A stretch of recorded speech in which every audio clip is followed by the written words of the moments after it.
एक साधु महाराज थे जो कि सत्संग कर रहे थे। तो उनके 3 चेला थे। क्या चेला थे उनके? 3 चेलाओं को सत्संग करते हुए कह रहे थे, बहुत अच्छी बात कह रहे थे।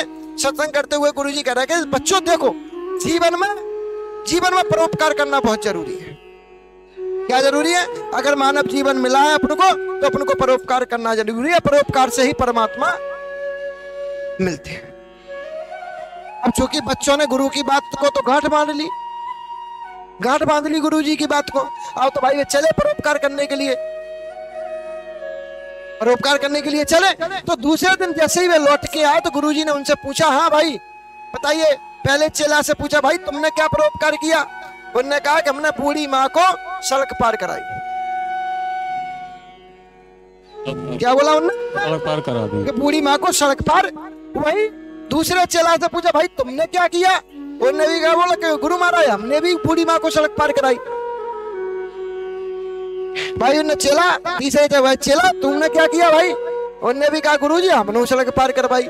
मैंने अरे एक बूढ़ी डुको को तुम 3 लोग पार करा रहे हैं, ऐसा क्यों? तो उन्होंने कहा, गुरुजी वो सड़क पार करना ही नहीं चाह रही थी, वो सड़क पार करना ही नहीं चाहती, हमने तो उसे सड़क पार कराई। तो गुरुजी ने कहा, तुमने सड़क पार क्यों कराई जब वो करना ही नहीं चाहती? तो अब तीनों ने कहा कि गुरुजी आपने ही तो कही कि परोपकार करना है, हमें तो परोपकार करना था इसलिए सड़क पार करा दी।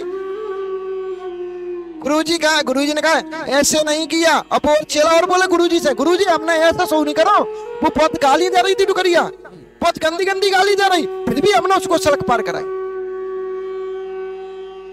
फिर भी हमने सड़क पार करा दी। तो गुरु बोले, अरे तुम बेशर्मो, अब वो गाली दे रही थी तो रुक जाते। अब उसने कहा, गुरुजी आप ही ने तो कही कि परोपकार करने जाओगे तो लोग गालियां तो देंगे, आपने तो कहा कि आप कोई अच्छा काम करोगे, परोपकार करोगे तो लोग गाली तो देंगे। तो हमने सोचा डुको माता गाली दे रही है, हम तो परोपकार करना है हमें।